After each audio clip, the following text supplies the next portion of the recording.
All right, all right. Welcome back to another Tenement TV. Thanks for joining in. We have a huge show today as we are rolling into the start of NFL Week 1. We are just a few hours away. Sam here from Wolf Sports and Monza here from our community joining in. How are we doing out there today, guys? Dude, I'm doing great. Just counting down the hours before the NFL season. Hell yeah. Content will just be so much easier. We are hours The away. dog days of summer, right? I know we going made it. We made it. We got all the way here. There's two sports seasons, right? There's football season and non-football season. So we finally got there. We made it. We're at the finish line, and it's time for football season to be underway. So we do have a big game tonight. Ravens Chiefs. We will get into that, but first of all, were there we had college football last week, a nice little appetizer, kind of to set off the season. A couple of big matchups. Some games were great. Some, Clemson and Georgia wasn't quite the showdown we were all maybe expecting or hoping for. I think Texas A&M and Notre Dame was an entertaining game. Obviously, LSU USC was a great game. And I think some surprises is just seeing really Florida State and how poorly they have looked to start the season. And really, I said their entire program has been on somewhat of a downward spiral ever since. They were trending toward they were going to be in the college football playoff. They had Jordan Travis, who was a front runner for the Heisman Trophy, and maybe a month later or a couple months later, Jordan Travis blows out his knee. He's out for the season. They get left out of the playoffs. And the next thing you know, it's like now here we are. They're 0-2 to start the season and already out of the playoffs again. They felt like they got kind of cheated, left out of the playoffs last year because of their quarterback injury. They got housed by Georgia in a bowl game. And then the next thing you know, it's like things have unraveled really quickly. They have their coach now on the hot seat. So I don't know, any other surprising storylines that you guys have seen or thought from the college football season, or maybe anything that you've got your eye on? You want to go first, Mazda? So you, man. Oh, you want me to go? Dude, I think the Florida state is like shocking to me, especially how they were the ones who complained last year that they weren't in the playoffs. They threw the biggest fit possible. You saw all those memes. It was like first time a Power 5 conference team undefeated like didn't make the playoffs or whatever. They complained. They got blown out by Georgia. Now this year, I mean, they look terrible. Literally, they look terrible. I watched that game when they played. What was it, Georgia Tech? They played Georgia Tech in Ireland. You can't lose. Yeah. You can't lose at that game. Like, no. Even with a 12-man playoff, I don't think they're making the playoffs. They've been a double-digit favorite in 2 games now. 2 games that they actually opened. It was actually over 20-point favorite against both Georgia Tech and now, they've lost both games outright. So it's definitely a tough place to be. I do think maybe there is a chance that a team with 2 losses does make the playoffs with a 12-man. Oh, for sure, 12. For sure. But I don't think they're going to be the 2-loss team that does that.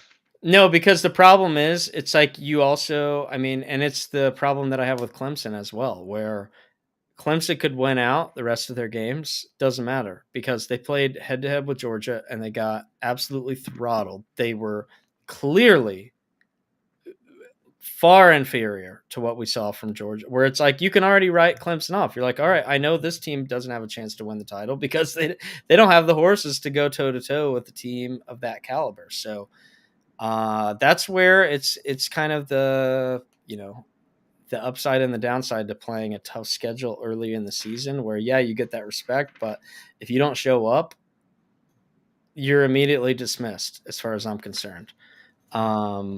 No, literally. So another one. No, I agree. No, like literally spot on with what you just said. Like, especially at the beginning, you can't lose those games. Like, you just can't. Especially if you want to be like respected Like they complained that they weren't respected. You can't lose those games. So No, yeah, no. Especially you can't be out there demanding respect and then just no show like, for the first and 2 it weeks. is okay to have a few losses, especially in the 12-man playoffs. Like you're going to lose some games, but you can't lose to Georgia Tech. Like that cannot be on the list of losses. Well, and even then, I'll take it a step further because you could sit here and say, all right, it's unique circumstances. It's week 1. You're playing in Ireland. Like whatever. Wow. Weird things can happen.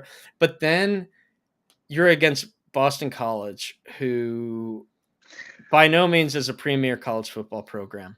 By no means is really nobody sees Boston College on their schedule and starts shivering, shaking in their boots. Now, granted, upgrade at college at head coach, getting Bill O'Brien in there this year, but he's there in his Yep. first season. I mean, he can't really be expected to do a whole lot, but I don't know. Pretty disappointing showing by Florida State. And I saw something just a couple days ago. The last note before we go too far into the Florida State Hatred, yeah. pit of misery here. Yeah, they have DJ Uiagalelei, Yep. who, I mean, I think it's time that, and I've been saying this for a while now, it's time to move on. Like this guy was there. I looked at the rivals in the high school recruiting, right? So he was actually the top 3 quarterbacks. It was Bryce Young, number 1. It was DJ, number 2, and CJ Stroud, Yep. number 3. And it just kind of Crazy. goes to show how I'm not saying that high school football rankings are irrelevant or that you can ignore them entirely, but maybe just scale back a little bit on the stock that we Yeah, put you take them into with a it. grain of salt. Like Yeah, it's like yeah. kind of like what's his name? Archie Manning. Yeah, Arch Known as Manning. the greatest Arch high school Manning. quarterback ever. Like I don't even know. I have not watched much of him. Is he starting this year?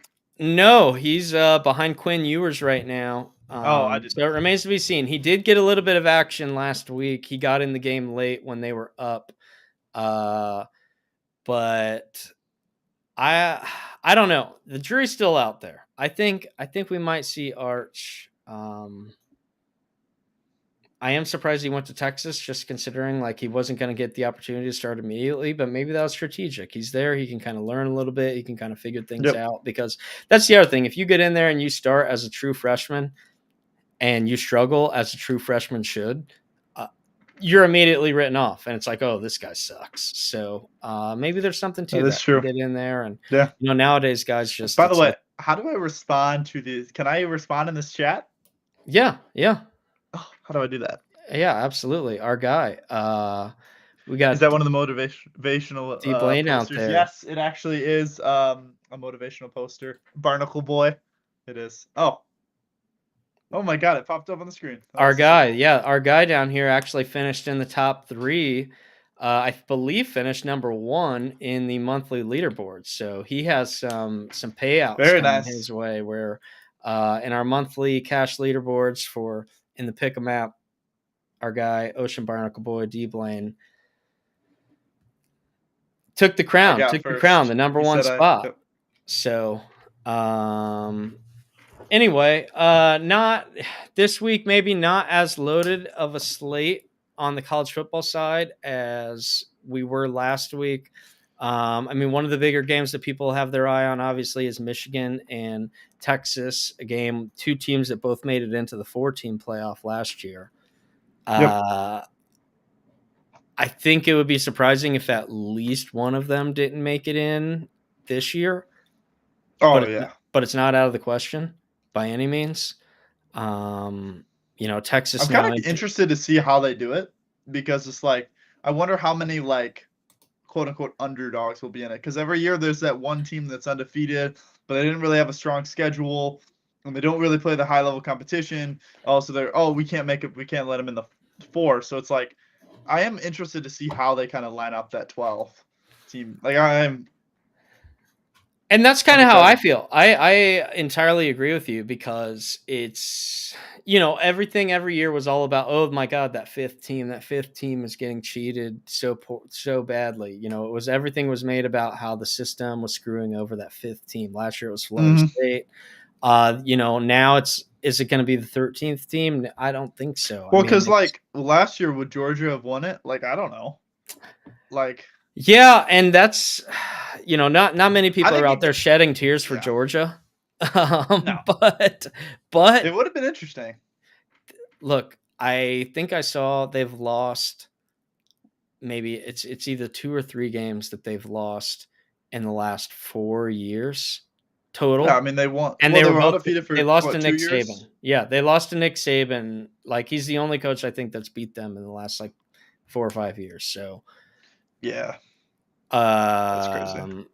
Although, well, who was it? Did they lose to TCU? Some of the stuff starts. No, they blew out. They blew out yeah. TCU. That's right. It was TCU like beat Michigan 9-7. TCU beat Michigan to get to the title, and then then we knew what was coming there. So, anyway, I don't know. I feel like Georgia they're a lock. They're going to be there. They're going to be in the playoff. In all likelihood, probably. I mean, especially after what we saw them do to Clemson, because I don't even think Clemson's a bad team. I'm not a huge Dabo fan. Not the biggest fan of Cade Klubnik. Don't think he's a excellent quarterback by any stretch. But I don't think they're as bad. 34-3. I was going to say I don't think they're as bad as Georgia made them out to look like. No, I mean that's like the story of every year. Like Georgia blows out these teams, and it's like, are they even that bad? I don't know. And that was my point. It's just I don't think that I do think it is indicative of the gap between them and Georgia, but I just don't think Clemson as a whole. Maybe they don't show up that bad. Penn State kind of had a pretty good showing going on the road, taking care of business against West Virginia. I think they'll probably be in that 12-team playoff. And outside of that, I mean, we really don't have any other big major showdowns this week. Not really. I mean, I think it's just kind of like NFL. Like, I mean, everyone's kind of talking about the NFL, so college football this week's probably going to be overshadowed. But yeah, which I think maybe was smart by them. They're like, hey, I will say the only other big game that you'll probably see, Colorado, Nebraska. Colorado makes headlines every week with the Deion situation. For some reason. Yeah. We have not even that good. Like the Deion situation. We have probably definitely 2 of the top 10 to 15 NFL draft picks. Likely 3 first rounders. You're high on Shedeur? Like, I just think he'll be drafted. Travis Hunter, yeah. You really think so? Oof. Yeah. I think Shedeur will be drafted high. And I don't know if you guys have seen this Nebraska quarterback, Raiola, that he is a doppelganger, almost the exact replica of Patrick Mahomes. He looks a lot like Patrick Mahomes. Last year, Nebraska went into Colorado, kind of got the business a little bit. I almost feel like that might go the other way this time around. I kind of feel like maybe they'll let Colorado have it, but yeah, we'll see. We will see. Still a lot to be seen there. I will say Oregon plays against Boise State. I don't know if you guys remember. Last night I saw on social media was the anniversary of when LeGarrette Blount punched the guy on Boise State. It was the Oregon Boise State game. Last night was the anniversary of that, so that kind of brought back some good old memories, and also made me feel really old and how long ago that happened. But dude, yeah, no, that's crazy, dude. I think I was in like, what did you say, 5 years ago? You said 5 years ago? Oh, it was longer than that. LeGarrette Blount I think it was 12 years ago is what it said. Oh, because LeGarrette Blount has played his entire NFL career and that's retired. what I was like. I was like 5 years. I was like, no way. Oh no. Okay, you said 12. Yeah. Dude, how old would I have been? Dude, I would have been 8. I literally would have been in like 4th grade, and I remember watching that. Because like what I used to do is I used to watch college football.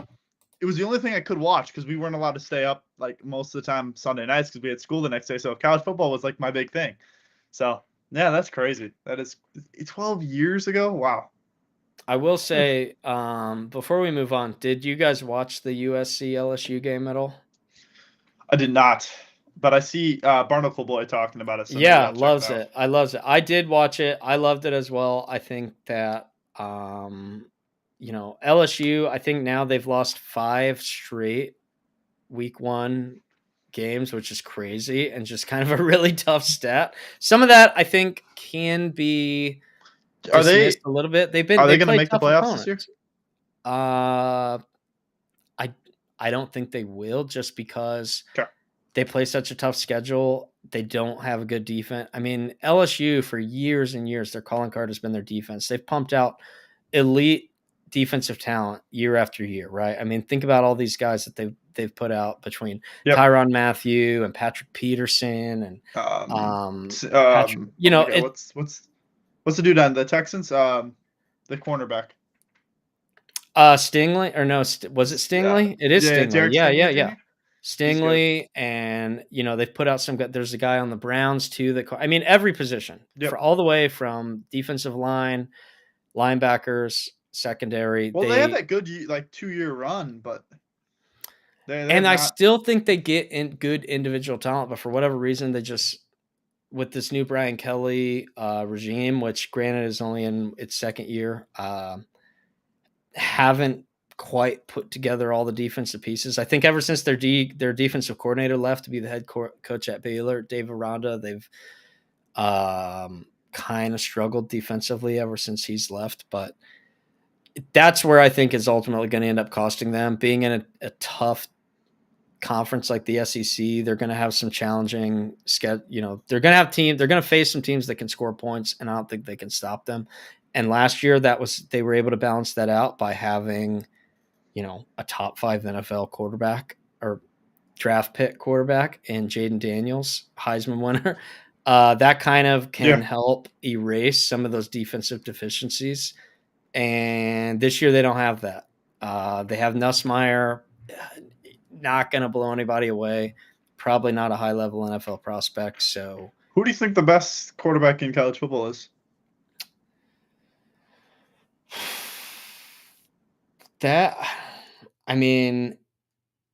Who do I think is going to have the best season, or is probably the best pro prospect? Carson Beck at Georgia is going to be in the conversation for both, probably. Can you hear me? I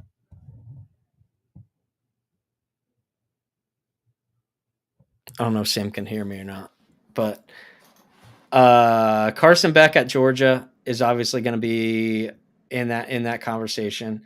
I do honestly think that Shedeur will be there as we kind of get further down the season. People are going to be talking more and more about Shedeur. Sorry, I literally couldn't hear a single thing you just said. Like my headphones just making a noise. I thought so. Yeah, I could see. Yeah. I was picking up. I wasn't sure if you could hear or not, but I do think Carson Beck will be in there. One guy to keep an eye on that I really like, that maybe isn't part of the big conversation yet, but at Ole Miss, Jackson Dart. I've heard of him. I've seen a little bit of him. I've had a Heisman future on him for the past 2 years in a row. This year will be 3, so I'm hoping eventually that maybe those chickens come to roost. But he started out, the first time I saw him, he was a true freshman getting in the game at USC, and it's just like this guy's a gamer, and he's got a big arm, and he's gotten better, and now he's in a good system with Lane Kiffin. And I think Ole Miss is a team that they have a good path to getting into the playoff. I do think they can get in there, so I'd keep an eye on Jackson Dart for sure. Interesting. I'm kind of let me know when you want to talk rookie quarterbacks, because I want to ask your opinions. I was just going to say, we can transition to, because I know that you've probably had your eye very closely towards the rookie quarterbacks over the last couple of years as a Bears fan. Yes. Maybe this year you're like, hey, I can ignore this market. Maybe this year we actually got one. This guy over here is going to talk about the Packers and how they're going to make the playoffs, and Jordan Love's going to be so good. I'm so done hearing Packer fans talk about Jordan Love. He's not going to be good. He had a half of a good year. No. Well, yeah, so let's get into it. Let's get into it with the NFL. Agree with you, though, Sam. Completely agree. Oh, thank God. I'm not going to say that Jordan Love is bad. I still think he's unproven, though. Like, he's still got to prove himself. You're right. He got hot. like, dude, I'm a Christian Yelich hater too till the end, right? Like, he's good, right? Like, he's been really fucking good for the Brewers, but like, dude, he was just hot for that. He was hot for like a year and a half, and then his knee exploded, and then he was unproven again. Like, you broke your knee, you came back, and he sucked for like 3 years, and then he started finding it again. But it's the same thing here. Like, he was not that great to start the year. He definitely was trying to do too much. Like, I don't know if, like, as a Packer fan, like, yeah, it's your home team, you watch every game, right? So it's like, you can see him trying to force throws, especially at the end of the games. Like, maybe not with 2 minutes left, but like 6 minutes left and we're down, and he tries to throw in deep, just gets away from him, something, right? Just something dumb like that. He kind of toned that in at the end of the year, so it was a little more promising. But yeah, I think he's got to prove himself again. And this week 1 matchup is not easy, right? Going into Brazil, that's weird, right? That's weird for everyone, but dude, this is a tough team. So absolutely, I don't not like, if I was the Packers, I would be very mad at that luck of the draw in Brazil against Philadelphia. I don't like their chances. I don't think the Packers are going to be bad per se. I think they're going to be like on the verge of making the playoffs, but I don't think he'll have an MVP type season. I think he's more of a game manager than he is a star.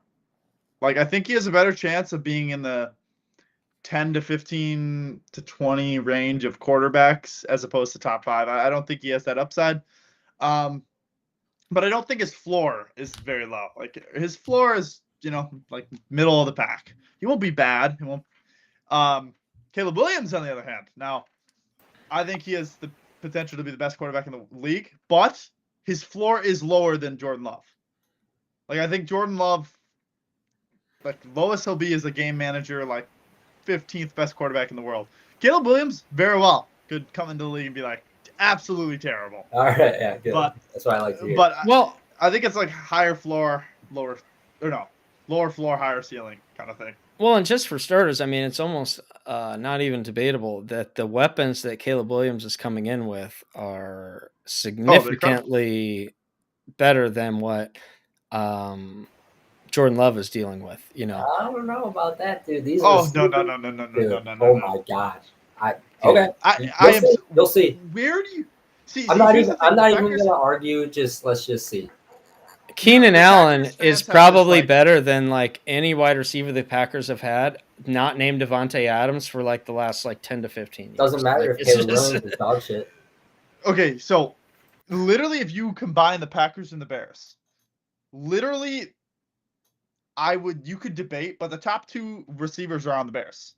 The Packers wouldn't have a starting wide receiver. I don't even think they would over DJ Moore. I really don't. And not a tight end either. And that Odunze is better than all of their receivers. Yeah. The better Josh Jacobs or DeAndre Swift. I mean, I'll say where the Packers have been, they have excelled at getting wide receivers that might not be super like highly regarded coming out of college. Guys that maybe aren't this, they're not getting a Julio Jones or like the real flashy, big, the Roma Dunze. They're not taking a first round pick.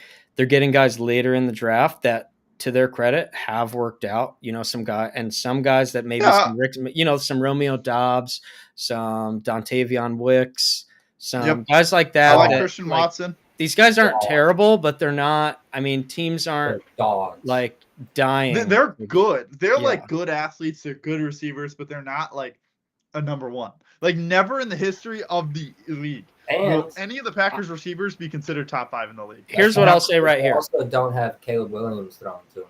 They have Jordan Love. Oh, Caleb Williams is a better thrower of a football than Jordan Love. I mean, it's just skill-wise. I don't think there's a single. If Jordan Love has to prove himself, I don't know how you're saying that.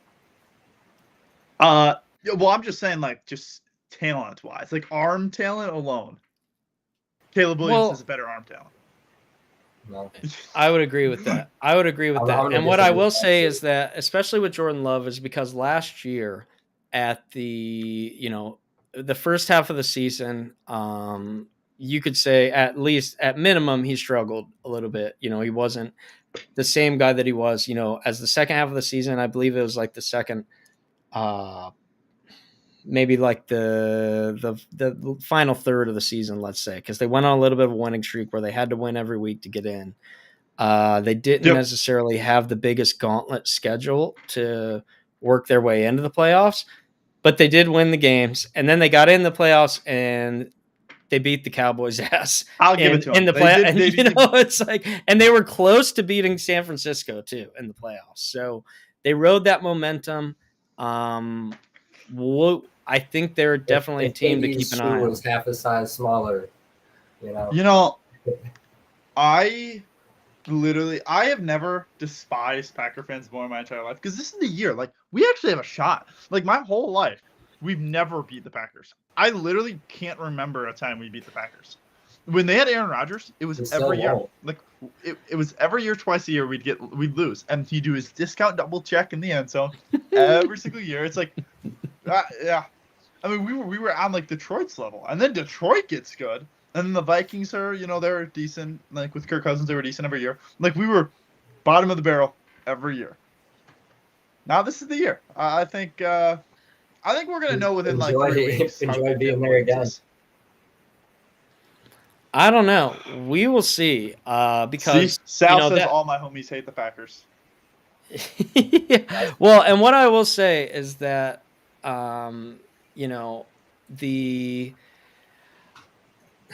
the Packers have definitely had their time running this division, but all these other teams have elevated and caught up. I mean, Detroit is far from the doormat that they used to be. I mean, they used to kind of be a doormat for years. That is not the case anymore. And now we have, Minnesota even losing J.J. McCarthy, but I think that's not going to be an easy team to just go in and get an easy win on. They have like a good coaching staff. I think O'Connell's a good head coach. They have Randy Flores running the defense. Yep. They have some guys. They have one of the top, probably at least a top 5 wide receiver, if not, if not the best. And Hawkinson he's injured, but he's going to make his way back in. So, they have guys. This isn't a team that's devoid of talent.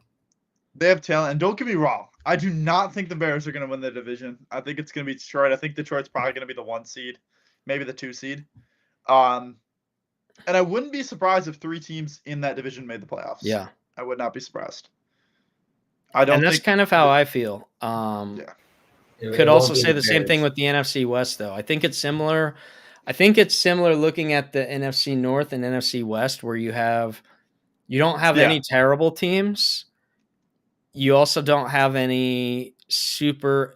I mean, besides San Francisco, you could say the rest of the teams are pretty even across the board. There's a couple of really well-coached teams. There's a little bit of uncertainty with certain teams, and then there's some new coaching.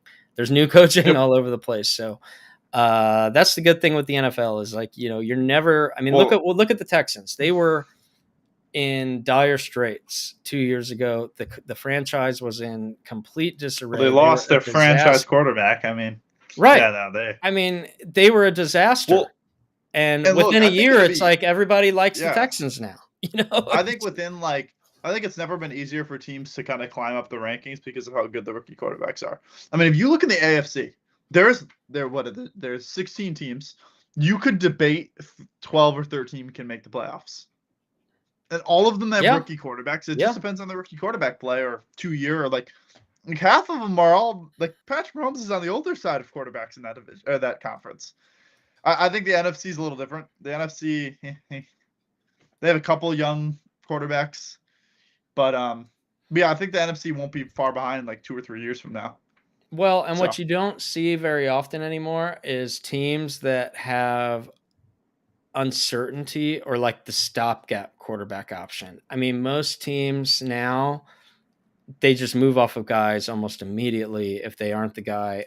There aren't a lot. I mean, even Atlanta, who went ahead and they took Kirk Cousins, who most people would look at like, oh, this is a stopgap option because, people aren't saying, oh my God, they got Kirk Cousins, Super Bowl or bust.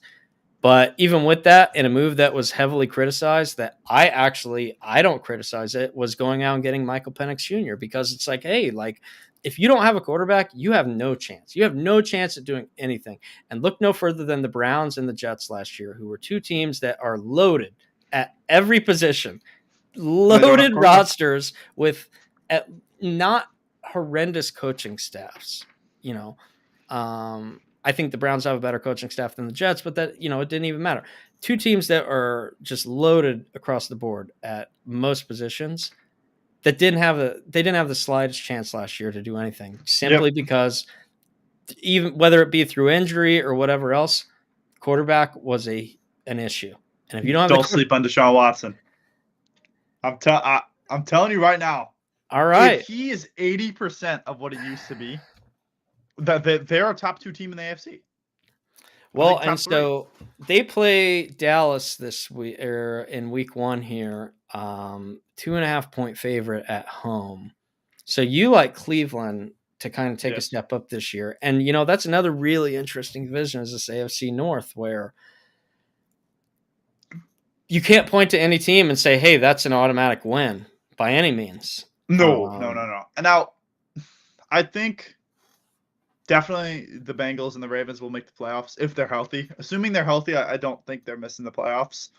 So I am interested to see, because there's going to be a team that gets, like a team that everyone's thinking is going to make the playoffs gets bounced out, because too many teams. Like, I mean, if you just go through like the divisions in the AFC, you have Miami, Bills, the Jets, you have Cleveland, you have the Bengals, you have the Ravens, you have Jacksonville, maybe, I don't know. Houston, everyone's talking about Houston.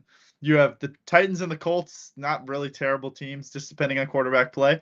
Then you have Herbert finally as a coach. The Broncos, I don't know how good Bo Nix is. And then you have the Chiefs. Like, you have so many teams. So I'm excited.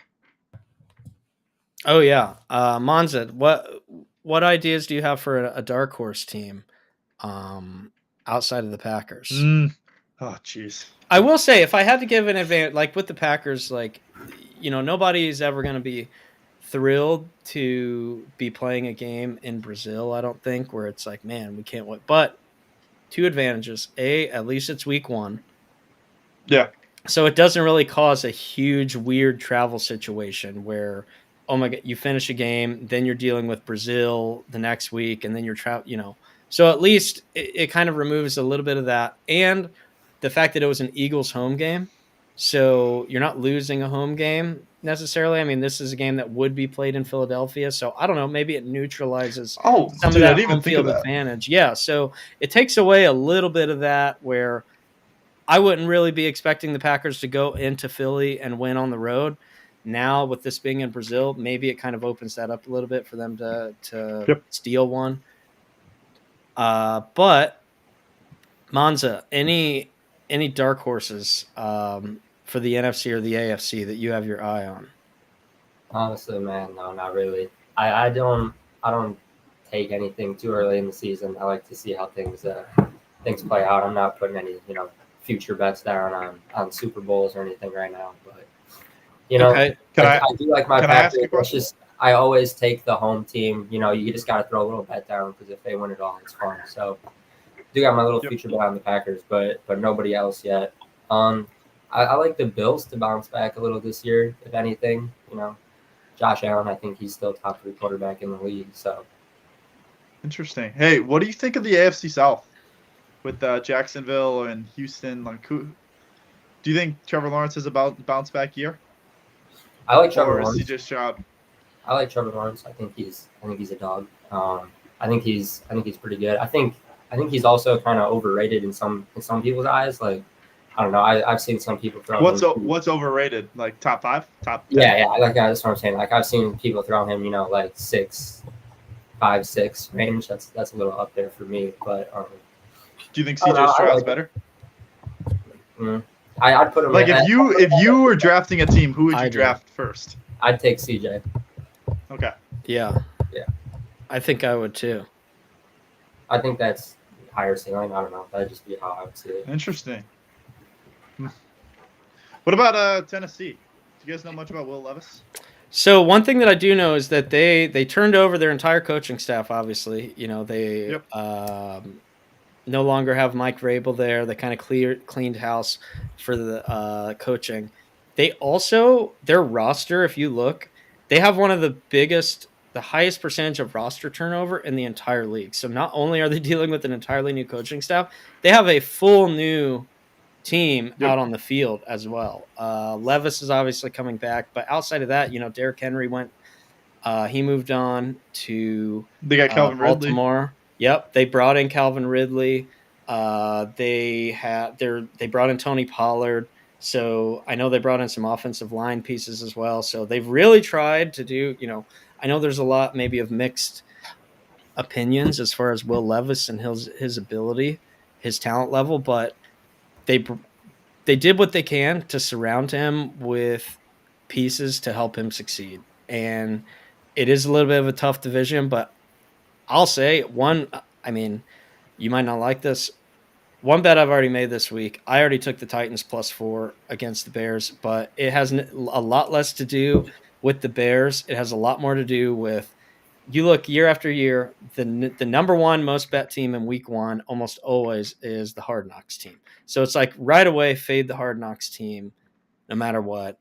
I think the Titans, on top of that, they're a team that people, nobody's scared of the Titans. Nobody's looking at them and being like, No. man, that's, so, but yet somehow that line is a little Intriguing. It's sketchy. It's shady, right? Like it's like, they're dangling it. They want people, I feel like, to take the Bears, and they're kind of playing into that. Hey, everybody's going to love the Bears. Caleb Williams, Hard Knocks, the whole deal. Look at all these weapons.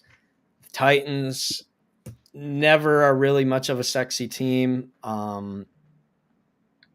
Coming into, and like I said, I don't know. I just feel like a quarterback in his NFL debut, even for the talent level of Caleb Williams, very rarely, even at the guys that have all, you don't come in and just start dominating the league week one. So that's where I like it. I don't know that the Titans are going to win, but I do definitely at least like them to keep it close there against Chicago. And look, I've told people, like, I think the Bears, if they win 9 or 10 games and Caleb Williams looks great, does not matter. I don't care if they lose. Honestly, I don't care if they go 5 and 12? 5 and 12, like, and Caleb Williams looks good, don't care. Like, nothing else matters besides Caleb Williams looking good. It's kind of the same thing with, like, the Washington. Like, I don't think they should be expecting to make the playoffs. Like, if Jaden Daniels looks good. And I don't know much about the other rookie quarterbacks. I don't know how good Drake May is. He's not even starting, it seems. Yeah, no, he's not. He's not. And then Bo Nix is starting in Denver. Bo Nix starting in Denver. And Michael Penix isn't, and JJ McCarthy's hurt. So there's all your rookie quarterbacks. Yeah. Yeah, no. And I don't know. From a fantasy perspective, I think I probably like Daniels a little bit more than Caleb just because of the running. But at the same time, you can look and say that Caleb has a lot better weapons at his disposal. So yeah, I would actually, in my one of my fantasy leagues, do I start Jaden Daniels or do I start Justin Herbert? Actually, I think it's the Wolf Sports Fantasy League. Oh man. Let's see. Jaden Daniels against Tampa, and we have Justin Herbert against the Raiders. I almost said Oakland. Dude, I think I would start Justin Herbert just because it's like, hey, rookie making his debut. There's a lot of things going on with a rookie. His first game that he's ever played in the league. Going into Tampa, they have a new coach, Raheem Morris, but he's a defensive coach. Or did he go to Atlanta? Maybe I messed that up. I think Raheem Morris went to the. I was going to say, Atlanta. I think he's. Yeah. He used to coach at Tampa. That's where I got. He was the head coach at Tampa, defensive coordinator at the Rams. Now he's the head coach back in Atlanta. So, either way, Washington. Go ahead. Yeah, Todd Bowles. Dude, Todd Bowles. And then I'm looking at my Tampa. flex. Like, I don't even know who to start: DK Metcalf or George Pickens. Like, I don't know. Or do I not start Marvin Harrison? Like, I have no idea.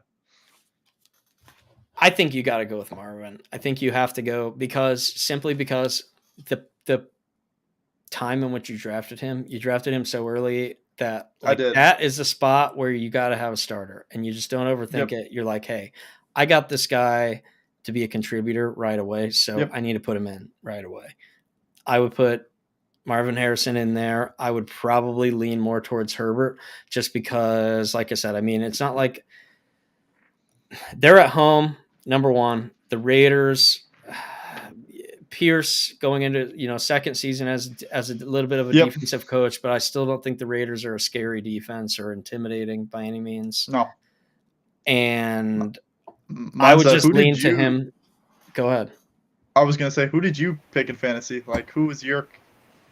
Not in any leagues, dude. Wow. Wow. Are you doing daily stuff? No, dude, I'm chilling. He's just watching the Packers. He's just making picks in the Tenement app. Exactly. That's all I need, dude. Just make my picks in there. No, honestly, I'll probably just like hop on the ESPN app here in a little bit and just like join a league. But yeah, dude, I was in like my dad's in a league and I like help him manage that team. So that's pretty much like the only Very thing nice. But honestly, dude, I like NFL is like my favorite time of the year, right? Like I love watching tennis and all, but like football season's awesome. And I just hated rooting like for players to like do bad because like I just like watching football, So Yep. I just decided to take this year off and just chill, not play for any money really. Just enjoy That's interesting. football. Yeah. I'll say I can relate with some of that because it's just like, it's just become, the conversations are always like almost too much now. It's a good and a bad thing, right? Because when you're talking with people, it's like everybody has a fantasy football team, whether they were a football fan before or not. It's like everybody kind of can at least talk through the fantasy lens now. So it's a connective tissue that kind of helps talk football with people that might not be like, hey, man, I'm dying to – let's talk Broncos Seahawks this weekend. Like now maybe you do because you're like, hey, I got what do you think about Jackson Smith and Jigba? Or like, I don't know what to do with Cortland Sutton this week. Right, like that. Exactly. It's kind of got a good and a bad thing to it. So the fantasy baseball league that we're in, like that got me watching so many more baseball games this year, right? Exactly. But that was just because like since COVID and stuff, I had fallen off from watching baseball. So I was like, yeah, dude, I'll play this and like it'll just get me back in. I picked a couple Brewers like William Contreras. I had Churio for a while, but then you got him back. Unfortunately, he had like a bad 2-week stretch. So I was like, fuck it, and then Zach picked him up and he immediately got hot. I swear, dude. As soon as you picked him up, he just started raking. But yeah, like I'm already gonna watch all the games anyway, so. I'm just gonna love it. That's what I was gonna say. Like, dude, when I have fantasy football, I pay attention to all the games. Like, yeah, I would say probably across all my leagues, I have a player on every team, probably. Like, so I think it is pretty interesting watching every game and paying attention because, like, otherwise I probably wouldn't pay much attention. I'd be working and I probably wouldn't even care. So it's like it is kind of fun. Like. Against like I have DK Metcalf. I don't know if I'm starting him or George Pickens, but I'm watching that Denver Seahawks game because of DK Metcalf. So it's kind of cool. And I was gonna say where it definitely gets fun, because what I've tried to get better about because I used to be the guy that had as many screens up as I could, as many games on as I could, my laptop up with like the game cast of my fantasy matchups, and like I'm like tracking every play that happens and how it impacts my matchup. That's a good way to kind of drive yourself crazy. So if anybody wants to if you want to drive yourself crazy, I would advise you to do that. But what I've started doing instead, it's like, hey, I still pay attention to the games. Maybe don't check every single play in your matchup as much, tracking your fantasy, because especially if you're across multiple leagues, then you're, oh my God, this helps me here, hurts me here. Super happy that I got a touchdown here. Hate it for this matchup. I don't know. Until you get to Sunday night, maybe Monday night, and you got one or two guys left, that's when it gets fun. Because then maybe you can get your whole league in, everybody's watching, and even if maybe you're not involved, it's a good way to like amplify something that is happening in your league where it's like, hey, look, this matchup's going down to the wire, and we got like 2 players left tonight. Especially this week. Like, if you look, you got Rams and Lions. There's 20 fantasy players on those teams. Then you got the Jets and the 49ers. You got more fantasy players. So it's like, absolutely. And I feel like I do miss the days when we used to have the 2 Monday night games on week 1. If you guys remember, we had the Sergio Dip game not too long ago. Because it would be like I'm there was surprised they're not doing that. Yeah, I don't know. It was good and week bad 3. because it was also Week 3 weird they that there start. was like they had 2 games and they would kind of be happening at the same time because they were only like they would kick off like an hour and a half apart. One game was always the Raiders. It felt like with Chris Berman calling it like it was like the Raiders or God. Chargers or something. But I don't know. Either way, I think this is a great. We have some really good. I mean, starting from Thursday, Sunday night, and Monday night, you could not handpick 3 better, more exciting matchups than those 3, at least from like a storyline perspective. And then everything that happens in the middle of that, Sunday afternoon, it just kind of is what it is. Like that you're never going to really complain about that. So, all right, who is your one lock with the spread this week? If you were in a survivor pool, who would you take? I was going to say because I am in a survivor pool and it has been something. Have you made your choice? It's been something that's been difficult to get through. I'm probably leaning towards. I'm leaning towards Cincinnati. Who does Cincinnati play? They play New England. Yeah. What's the spread? Right now, Cincinnati's an 8.5 point favorite over the Patriots. Would not take those points. Would not lay those points. But if I'm just picking just straight up winners, is your survivor pool straight up winner? Yeah. Oh.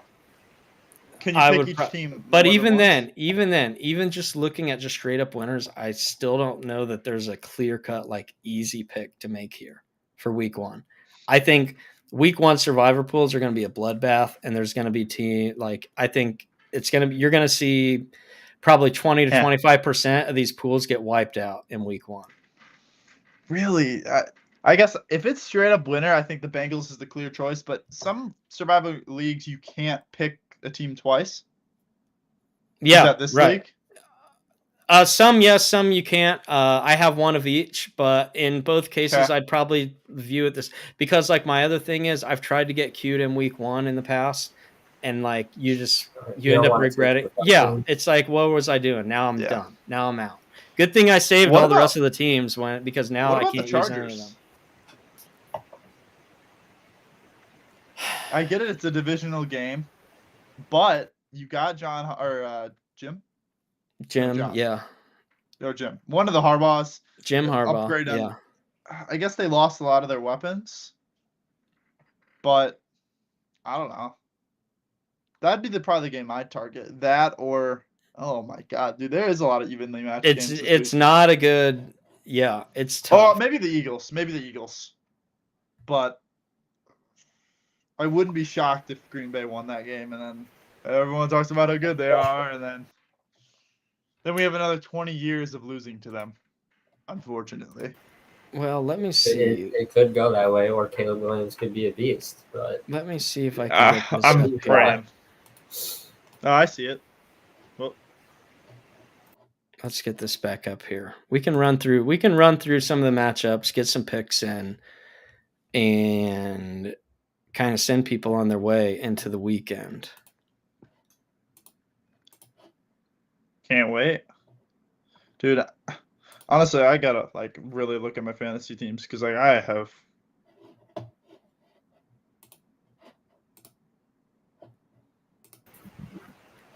I could go through my dad's fantasy team.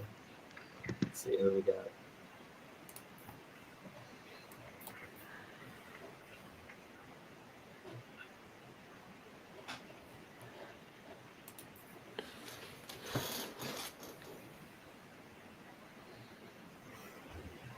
My dad is like one of the guys that always thinks his team is dog shit and then somehow wins the league. Every year he's like, dude, I fucked up so bad in the draft, blah, blah, blah. And then the guy he thinks that he should have taken gets hurt week 1. And it turns out to be genius. Dude, that has happened. So, no, I'm the other way. Dude, last year, I had in my big league, I I had Stephon Diggs and I had Jamar Chase. And Stephon Diggs decided not to play football the last 8 weeks, and Jamar Chase had a quarterback injury and was hurt half the year. So, and I had Tony Pollard, and Tony Pollard just decided to not play football. So, you know. All right, so here's where we will go now. So we'll get in here. Just a reminder, if you're watching, you're not in the Tenement app, play.tenament.com. It's a Telegram app. You get in there. Head-to-head picks. You can pick all sports. Really just picking winners and earn points. And you can end up using those points in our marketplace to get, redeem for merchandise, experiences, tokens, all that. So let's get through it here. Tonight we have Baltimore at Kansas City, the defending Super Bowl champions. 82%. Yeah. So this is people in the app. So this is based on app users, who's taking who. So right now we have 82% here on the Chiefs. I mean, I don't disagree, but 82%? It does seem heavy. And interesting, yes. I think I've even said on with some of the Wolf spaces that if you're going to get the Chiefs, this is the week. You want to see them early rather than late. Rather before they start getting it rolling. Do you guys genuinely believe the Chiefs are going to win it this year? I know we've said this the last 2 years.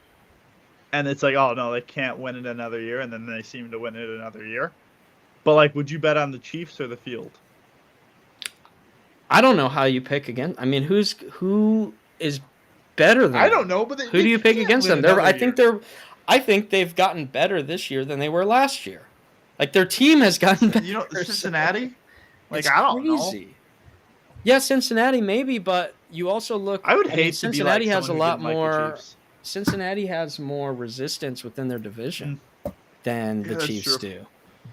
What about Houston?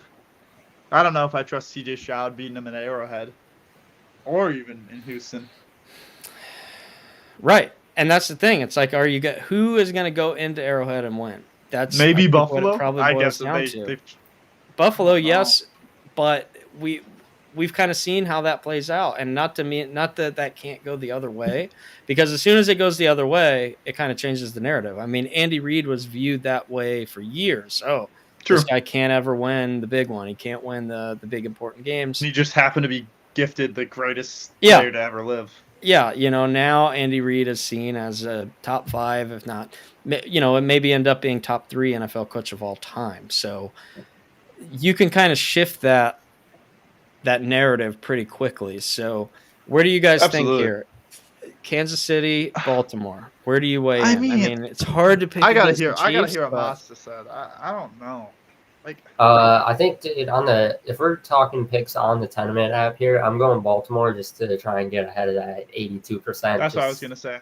Why not? I mean, like you said, if there's any week to get at them, it's early. I think it was the last couple of years they lost week 1, right? So I'll take Baltimore all day on the app there.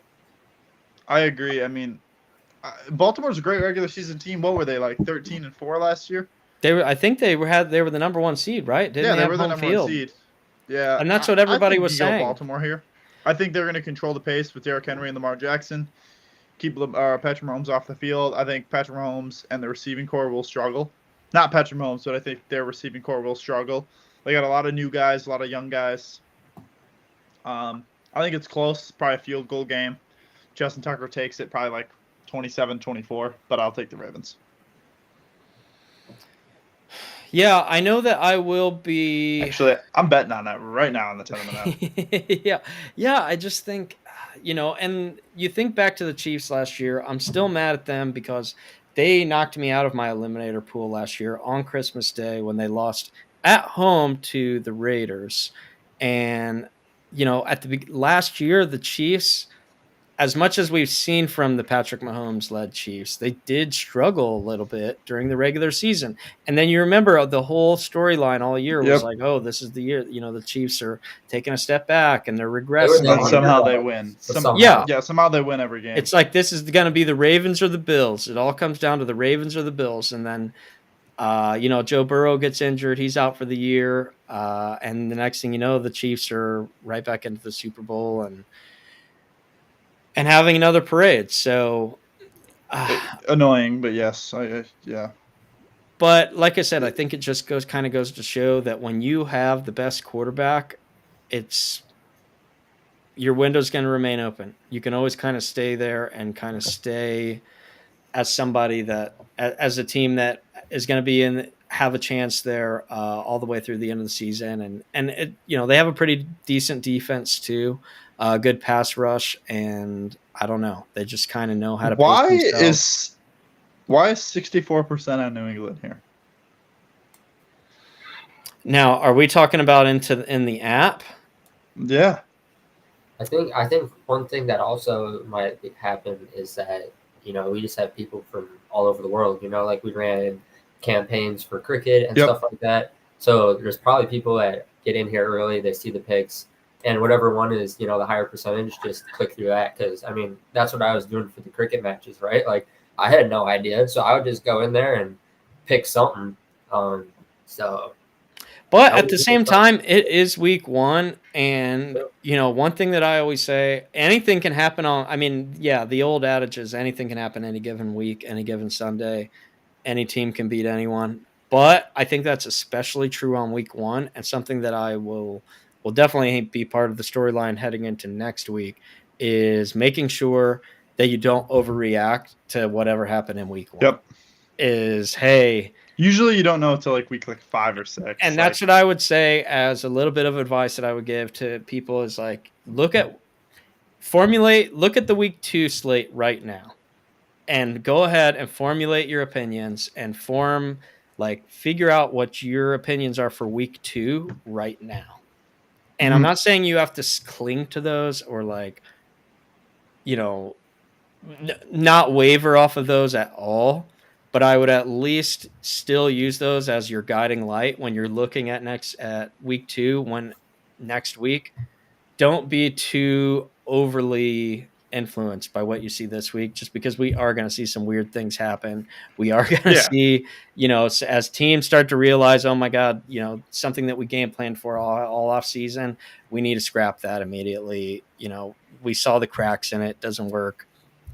Anyway, week 2 is when you see things kind of like maybe normalize themselves, and then we kind of head in towards the season. So that's all I would say there as far as heading into, as far as what your primary takeaways are going to be from week 1.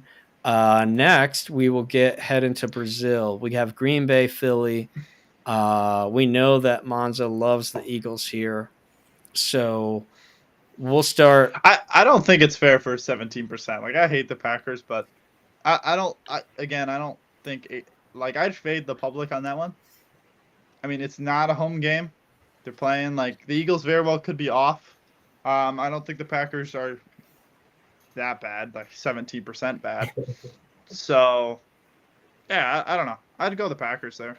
And that's the key here, is that it's not really a true road game. We're getting two teams that honestly are probably fairly evenly matched, and this week 1. Week 1, we'll see. Yeah, fair point, Zach. You're a little more unbiased than me. So. Well, I just look at it where both teams have some new. They run it back with the same quarterback. Both teams have a new running back this year, which it's not like they're overturning their entire offensive system because of that, but it is a new face in a starting position. I think that the Eagles, their pass rush is going to probably improve this year. They've been loading up on Georgia guys in the draft the past couple of years. So I think that we'll see a stronger defense from them here. The thing that I keep coming back to with the Eagles is that I just don't think Nick Sirianni is a very good coach. I think that he had elite coordinators around him in Shane Steichen and who was their defensive guy? I know that they had Jonathan Gannon there too, and they had really good coaching staff around Nick Sirianni. He was a little bit more of the cheerleader type coach, and now all those guys have moved on to head coaching jobs, and we saw immediately the Eagles suffered because of that last year. So this year I think will be big, where I wouldn't be surprised. I mean, I'm not trying to go crazy here, but I think everything is in play for the Eagles this year. They could win the NFC. That could be a plausible outcome. I also think at the same time, they could miss the playoffs entirely. And like neither result would be the wildest thing that ever happened. I'd be shocked if they missed the playoffs. I don't think Dallas will be as good this year. So I think Philly will win their division. Now, 1 seed, I don't know. I mean, I don't think they're as good as Detroit or San Francisco. So it's like your third best team in a conference. I don't know. But I agree with you. Like, they could very well win the NFC. And a lot of people are saying the Packers can. Now, I disagree, but, I mean, you never know. So what would you say for the Eagles? What piece are they missing in order to get them to that next, like to get them over the hump? Well, look, it was Jalen Hurts. Like, Jalen Hurts 2 years ago made the playoffs, went toe-to-toe with Mahomes. Like, he was probably the best quarterback in the world in that Super Bowl other than Mahomes. I mean, then last year he kind of took a step back. Like, and I'm not saying it was completely his fault. There were other things in play, but I think it just comes down to Jalen Hurts. Can you keep the turnovers down? And, yeah, they got better with their running game, so I think that'll help. Now, they did lose some depth on their and skill positions on their offensive line. And Kelsey retired. Yep. I don't know. I think they're going to be the best team in that division, but I don't know how far that'll get them. All right. Well, we will keep it moving here. 2 other teams that both have new quarterbacks: Pittsburgh, Atlanta. Pittsburgh now opting for Russell Wilson. They have Justin Fields there as the backup. Atlanta. 2 teams that honestly we could see a different quarterback in week 1 that we see in week 18. Very true. I mean, both teams could have different quarterbacks at different points of the season than what we see them starting with. So I think you have to take Atlanta there. They have so many skill positions. Like, they can't all not do good. You know what I mean? Like, I don't know. I think they finally have a sturdy quarterback. No, I mean, Pittsburgh's defense is legit. I mean, they always are. Probably the best defensive player in the world. So, I don't know. Now that Aaron Donald retired. Yeah. Yeah, no, I kind of feel the same way. I mean, Pittsburgh, I always struggle with them because I love Mike Tomlin. I think they're an incredibly well-coached team, but then other times they're not. And, you know, it's – what's that? Is this the year they don't go 500? I think it is. I think it has to be. They're not winning more than 2 games in their division. That's the problem. Is that division is a bear now. That division is tough. And you know, they enter the season with 2 new quarterbacks. I would think most people probably think they are starting the quarterback that at least didn't look as good in the preseason. Like if you were just going on the preseason alone, you'd go with Fields. Let's be honest, they both sucked, right? Like they're not agreed. But like but if you're sitting there, like, you have to start Fields. Like, you know what Russell Wilson is going to be. Garbage. The Bears very well could have just messed up Fields, and Fields could have been a star. So it's like, you have to start Fields. Like, I would be starting Fields, giving him a chance, and if he sucks, then you can always throw Russell Wilson in there, right? But exactly. If you start Russell Wilson and he's sucking, and then you throw Fields in there and he's sucking, and then you go back to Wilson, it's like. Then you kind of have like you kind of tore apart the locker room, exactly, and you have other problems there. And that's what I was just gonna say is that I think that's probably what tilted them towards selecting Russell Wilson in the first place. Is that I could see if he was named the backup for week 1, you're probably just going to get pouty Russell Wilson and Mr. Unlimited. Yeah. It's going to be Mr. Limited is what it's going to end up being. And like, then he's not the team guy that he fashions himself as. He's not the, hey, let's rally everyone. Absolutely. I'm going to be the greatest look at, like, I'll make a comparison. Look at what Jameis is doing in Cleveland. Like, that guy is still leading the pregame speeches. Like, he is almost the vocal leader of that team, and he's the backup quarterback. And he's kind of like leading the huddles. He's out there, he's cheering guys on. He's constantly, pumping up the team, keeping the vibes high. Russell Wilson is that guy when he's the starter. I don't know if Russell Wilson is that guy when he's the backup. I don't know that he's still giving that level. That's the thing. Like, I feel like he could be really beneficial to Justin Fields. Like, he kind of plays a similar style, although he's not as good of an athlete, but it was kind of that elusive quarterback play, kind of the dual threat quarterback. Like, I think he could be a pretty good mentor if he had that attitude towards it. But yeah, and they lose Deontay Johnson to Carolina. To Carolina. And, obviously people will be looking for a step forward for George Pickens, but I don't know. I don't know with Pittsburgh. I'm not super optimistic on them, but at the same time, when you have a good coach, you can that can cover up a multitude of sins. So, yeah, I would probably lean with Atlanta there just because they're at home. It's also a full new coaching staff there with Raheem Morris, but I don't know. I like Atlanta there just simply because it's more of a Pittsburgh fade. Arizona, Buffalo, Kyler Murray coming back. I think you go Arizona there. If I had a spread, I'd bet on Arizona. So we have the line on Arizona is 6.5. I'll take that. I will take Arizona plus 6.5. Is that a hot take? I don't know. Monza, what do we think?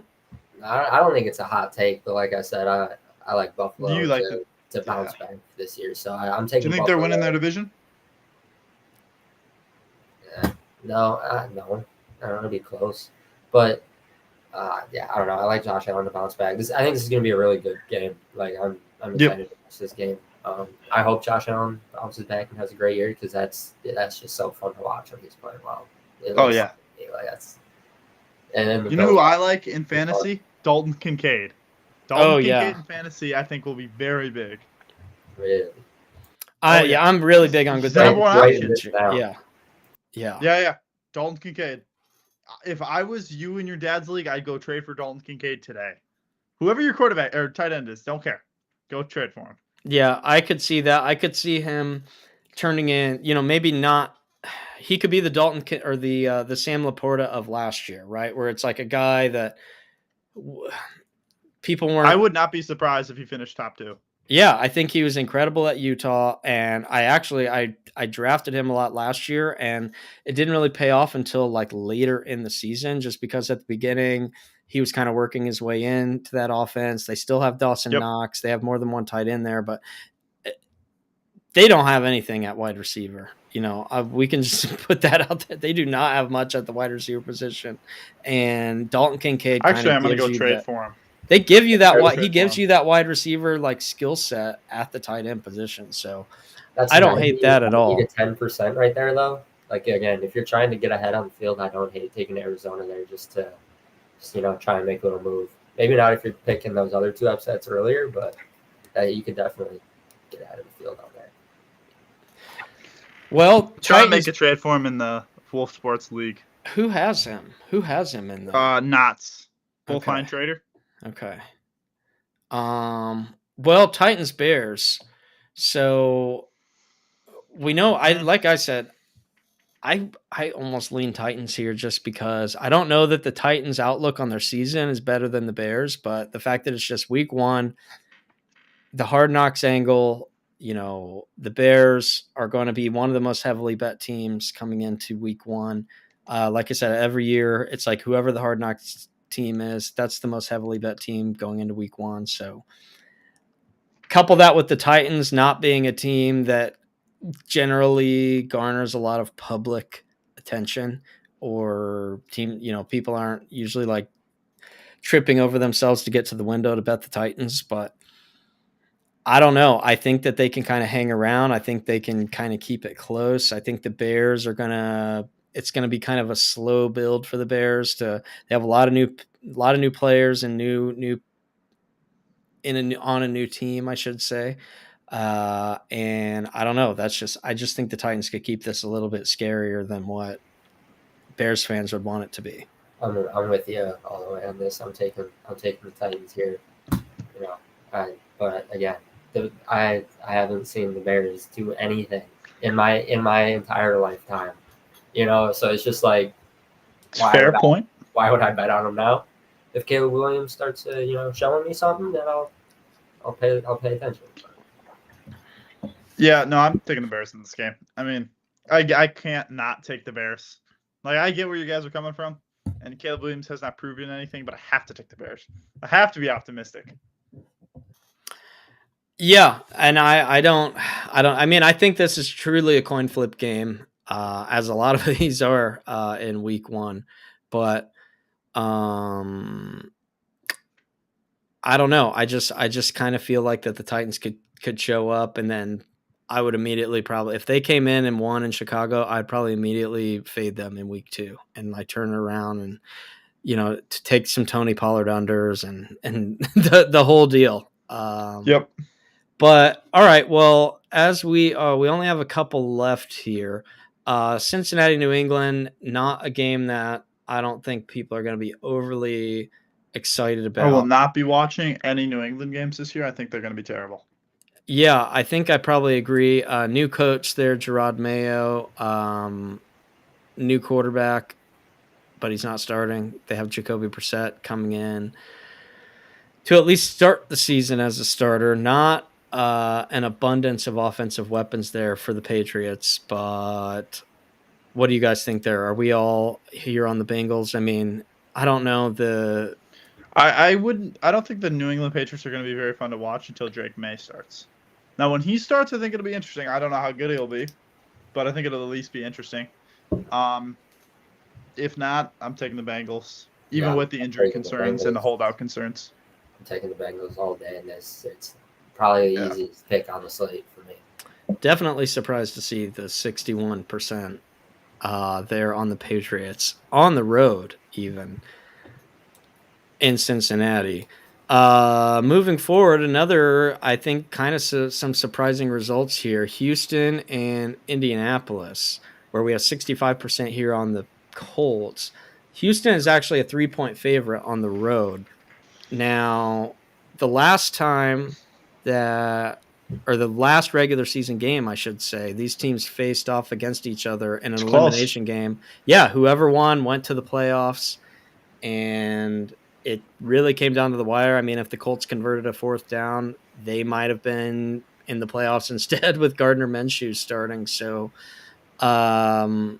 divisional game, I'll say, even, when I look at divisional games, just in general, if there's a home underdog in a division head-to-head opponent, it's almost like an automatic just bet for me, just because I would love I love taking home teams getting the points against a familiar opponent. I mean, that's just like an automatic look for me every time. I agree. I think the Colts are going to win this game. I think they're going to surprise a lot of people. I think Anthony Richardson will have a very good game. I think the Texans are a little bit overrated. Well, I agree with you. And I think, as we've kind of even covered in some of the Wolf spaces, is that, with the Colts, they had some weird Jonathan Taylor stuff going on last year. He had his whole holdout situation. The beginning of the year was weird with training camp and the extension, and Jim Irsay trying to convince him to say, he demanded a trade, and then he ended up sticking around, and so it was just a lot of weird vibes, on top of having a rookie quarterback who ends up getting injured, a head coach who's in his first season as a head coach. And even despite all of that going on, they still managed to be a game away, or a couple plays away, really, from making the playoffs, albeit maybe in a little bit of a weaker division, but still. I don't know. I think that I really like what Steichen brings. I think he is a very, very good overall head coach in the NFL. I like CJ Stroud a lot, but yeah, like I said, I'm just going to end up taking home team getting points within a division. Just sign me up for that every time. I'll always take that. So, agreed. As we kind of go on, 3 games left here that I'm seeing. Jacksonville, Miami, the battle for Florida. So, I think Jacksonville. Yeah, Monza. I am the biggest Trevor Lawrence fan. I know Mazza literally started the conversation with Trevor Lawrence is overrated. I think he's a top 5 quarterback. I really do. Like, talent-wise, I think he is. Now That's crazy. he did get injured last year, but he was 8-3 before he got injured. So This is a legitimate question. What Mhm. I'm not even trying to be crazy, and you can call me crazy for even asking the question. What can he do that Jordan Love can't? Okay, this is a crazy question. So I told you can call me. It can be a crazy question. Okay, I think Trevor Lawrence. There's not a single thing that Jordan Love does better than Trevor Lawrence. Leadership, arm talent, running ability, decisions in the pocket awareness. I think all that goes to Trevor Lawrence. Everything goes to Trevor Lawrence. I think he's by far the most slept on quarterback. Now, Jordan Love is not bad. I think Jordan Love very well could be the 10th best quarterback in the world. But I think Trevor Lawrence is better. I'm not even like trying to argue. I just wanted to hear. No, I know. And I very well in like 2 weeks you could probably DM me and be like, "Hey, do you see what Jordan Love is doing?" And I'm like, "Yeah, I was wrong." Like, and I'm just praying that he's not good.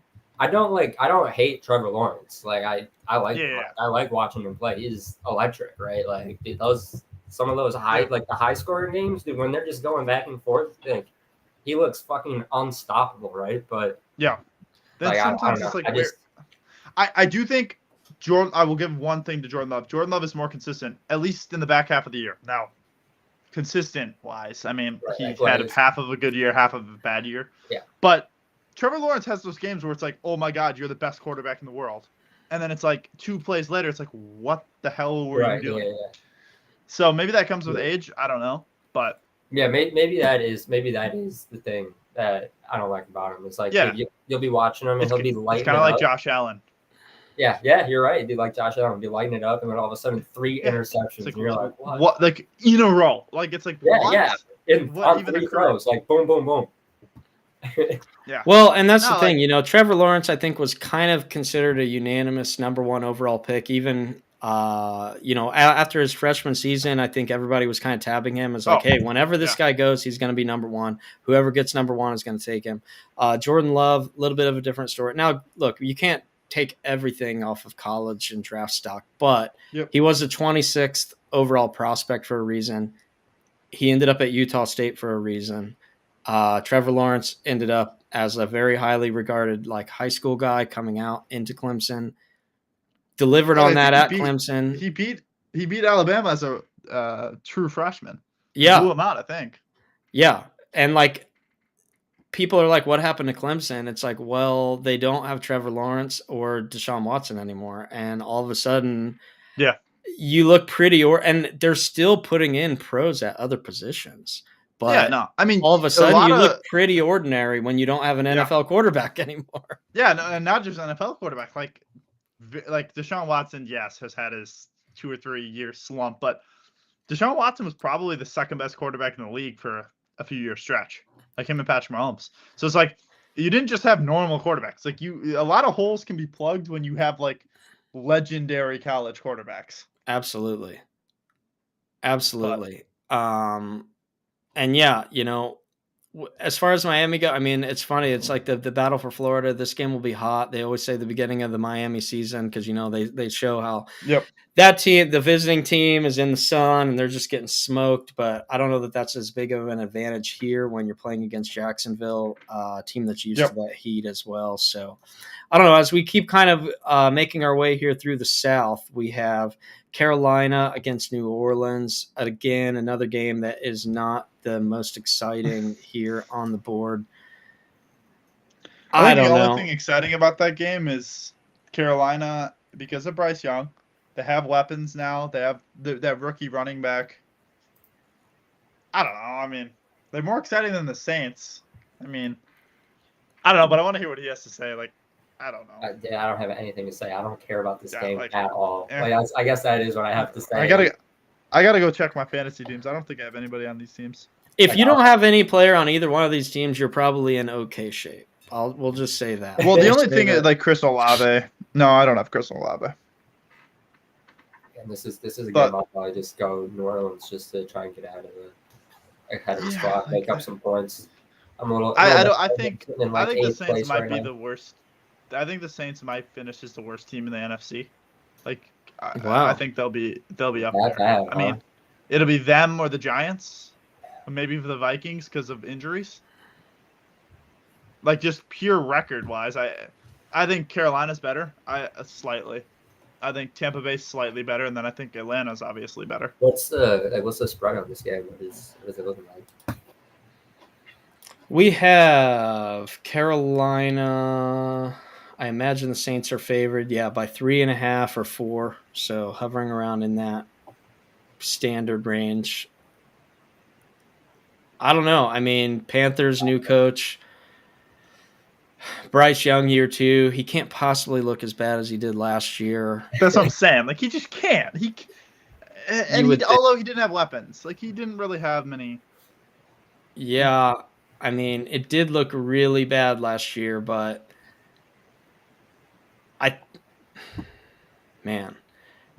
I remember back, it wasn't too long ago where you could just look at the Saints on a home game and you're just like, they're going to win. Like the Saints in the Superdome, it was just an automatic win for years. And now we're sitting here looking at the worst team in the NFL, considering, maybe they could go into New Orleans and win. It's like, I think it all comes down to quarterback play. Like I think Bryce Young at this point has a higher ceiling than Derek Carr. Yeah. So it's like, if he's as bad as last year, of course they're not going to win that game, but maybe. I don't know. I think it's interesting. All right. Well, a couple more that we will just kind of run through here quickly that we don't have. They're just, for whatever reason, they're not showing up in here in the app, but that's fine. Let's see. Yeah, we got. I mean, we could just hop in. Let's hop through the 2 primetime games that we talked about. Okay. So Sunday night we have Rams at Lions. Lions are a 4.5-point favorite. The last time these teams faced each other was in the playoffs. Kind of came down to the end there. I know that the Lions. I don't remember the exact score, but I know they won by 1 possession because it came 24 to 23. I think it was like the Rams punted deep in their own territory instead of going for it, and then they never got the ball back. That's what I remember. So, 2 quarterbacks that used to play for the other team, again, Stafford and Jared Goff, 2 coaches that I think are both very good head coaches. So where do we stand here, Rams-Lions? I was going to ask that earlier too. Like, what do you guys think about the Rams this year? I think the Rams are probably the 5th or 6th seed. I think they'll make the playoffs. I don't think they're going to win their division, but I think it'll be 5th or 6th seed. I think the Lions are going to win this game. I think the Lions are the best team in that conference. I got the Lions. I would not be surprised if the Rams won that game. Yeah, I wouldn't be. My team at all. No. And that's how I feel. I just, if I had to take a stance as far as the line goes, I would probably lean towards the Rams at that 4.5.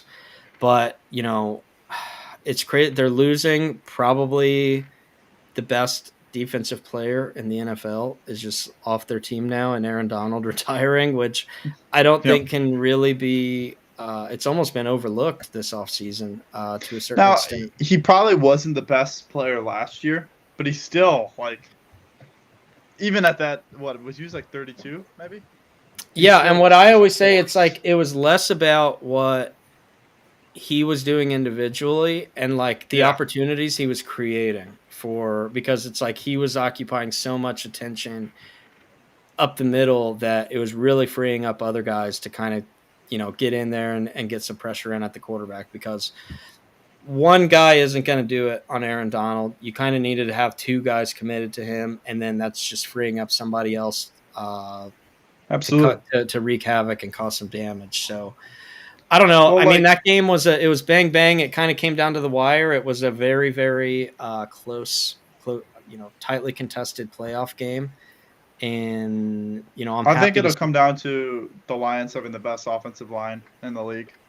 That's why I think they're going to win. Without Aaron Donald, best offensive line in the league, I think Jared Goff will have time. I think they win that game.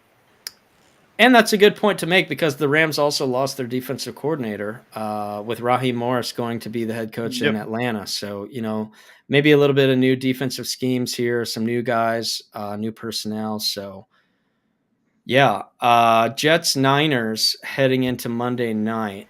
We have the Niners as a Go. 4.5-point favorite. Last Yeah, year, go. the Jets were all fired up for the season. It was Super Bowl or bust.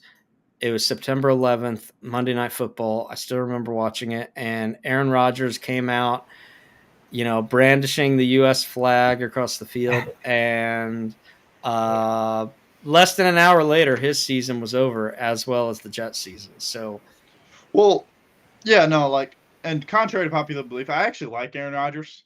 Even though he beat me in my team every single year, I think he's the best quarterback to ever live. Not greatest, but he's the best, talent-wise, other than Patrick Mahomes. I think it just depends on him. If he's the same quarterback as MVP Rodgers, then I think they can beat anybody. That team is. I like Garrett. He can still play. Yeah, I like Garrett Wilson. Although I had Garrett Wilson last year, and he was completely. Actually, I drafted him over CeeDee Lamb and Amon-Ra. That was my draft board. I'm like, dude, who do I take? I think I go Garrett Wilson. And then I see Amon-Ra and CeeDee Lamb, top 1 and 3? Yeah, so I don't know. I think it just depends on Aaron Rodgers. I'd probably bet on San Francisco just because I don't know. But and I'll just be old and get hurt again. He might just be done. Yeah. Might just be and that sucks. That sucks. I want him to be good because I think it's kind of like the Knicks being good in the NBA is kind of like the Jets being good. I want the Jets to be good because then the hype around them, it's kind of fun. But I don't know. As soon as they get good, it's like I'm over this. I liked it better when they sucked. Yeah. Which is kind of where I'm at with the Knicks already, where I'm like, man, you know what was better when you guys weren't good because then you weren't delusional. Because then, yeah.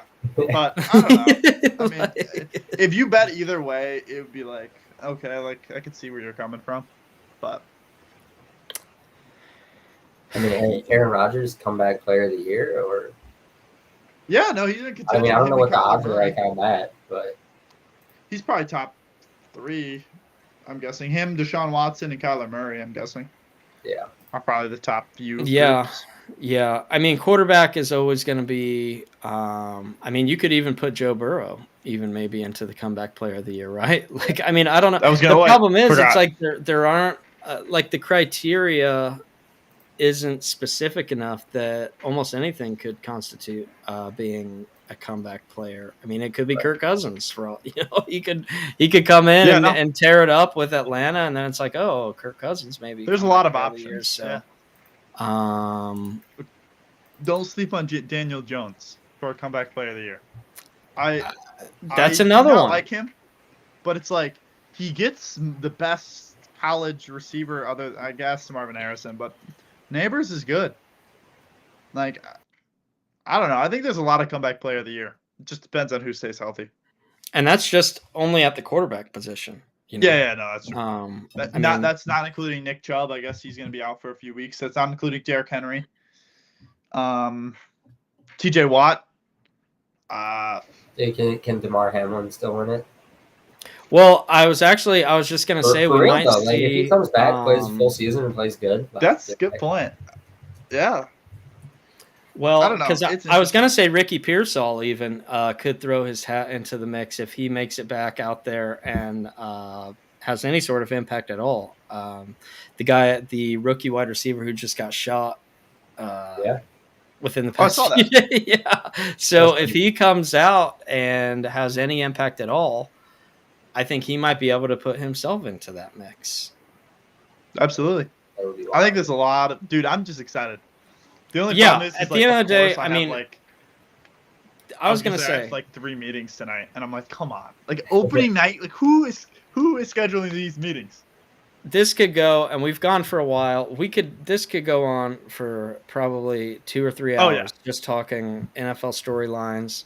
Anticipation week 1 as we're headed, this is the time of year everybody's excited, everybody's optimistic, and just like he said, Monza, he said we really will. We don't know if Jordan Love's going to play good. We don't know if any of the rookie quarterbacks are going to play good. We're not going to know, so there's really no point of sitting there talking about it. It's let's just wait for the season and let's just get it because we really have no idea. And that's the beauty of it. It's all just pure. It's just blind optimism right now. Everybody is just blindly optimistic to what they're seeing or what their expectations are. Just one more thought. Sorry, we'll stop talking. Yeah. You know, have you seen Nick Wright's show with Chris Bouchard and the other dude? Mm-hmm. What we should do next week, and I know it's 1 week into the season, go through our playoff picks. Who's going to win each division in each conference? So the 7 teams in each conference. Who's going to win MVP and who's going to win the Super Bowl? I think that'd be really cool. And then save it and then see who's closer. Okay, I'll send everybody some homework, and then we'll do that, and we'll revisit it maybe at the midpoint of the season. And then maybe we even do a re-pick at the midpoint of the season, and then I have a feeling a lot of us are gonna have real bloopers. It'll be especially me. And then you can look back and be like, "What on earth was I thinking?" I mean, if you have the Bears in the playoffs, dude, you're already.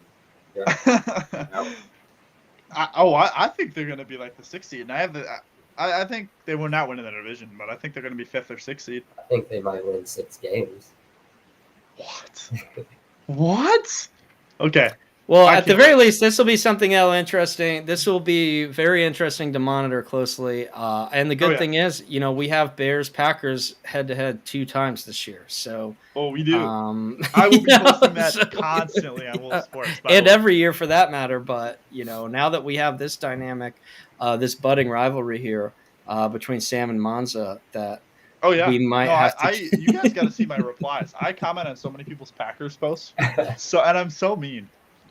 Sometimes I'm like, I should probably DM them and be like, I'm a little bit joking. Dude, one of my best friends is a Bears fan, and dude, there's I talk shit, but dude, I genuinely feel bad for the guy. I'll have a message typed out, and I'll be like, you know what? He's been through enough. And there's nobody else that's a fan of any other team that Dude, I love talking shit. It's my favorite thing in the world. We have not had a 3,000 yard passer. 3,000 yards. I mean, Aaron Rodgers did that every season of his career. Yeah. We didn't have one. Not one. No. No, wait. It's 4,000 yards. No, is it 3 or 4? I think it's 3. Oh, it's 3. Unfortunately. That is just brutal. Seriously brutal. Yeah, it is. All right. Well, we are going to wind this down before we just run this straight into kickoff time. So. We run just the UFC main event real quick. You're gonna have to. I'll tell you what, Monza. Here's what we're gonna do. We're gonna do a little bit of a cliffhanger. We're gonna have to steer you to our space. All right. That we're co-hosting with the Wolf on Saturday. Yeah. That's when we will talk through our. Yep. We'll do our UFC deep dive on Saturday. Sam, 5 p.m. Eastern, correct? Dude, I like it. I only got one pick, dude. I don't care about any of these other fights, to be completely honest. Dude. I'll watch them, dude. I'll sit there. I just have to know. Now we can end the space on a cliffhanger. Just say the first name of the dude you think is going to win the main event. Gilbert. Okay. Oh, you're talking about this weekend. Yeah. I agree. Yeah, I'm talking this weekend. What about 306? Dude, I want to see Sean O'Malley win so bad, dude. Dude, I just want to see him knock him out. God. Dude, maybe I don't know. He's fun to watch. I hate him because I was an Izzy fan, not after what he did today. No, I don't really give a fuck. Do you see that though? Oh, do you see that? That was funny. That was hilarious. Dude, I don't know why you the dumbest ideas possible. Wrong guy to have road rage with. Flexing on Izzy. Yes. He's probably mad too. You're gonna get knocked. Dude. I don't even want to know what it'd be like. Yeah, you'd be knocked yeah. I don't know. I don't know what was going through that guy's head. I don't know. Not much. Yeah. Not much. Definitely not, Year.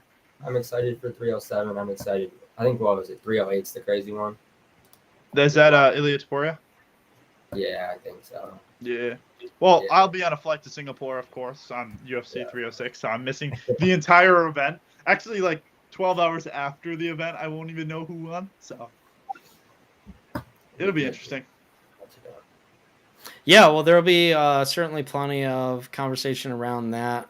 Definitely opportunities to make those picks in the Tenement app.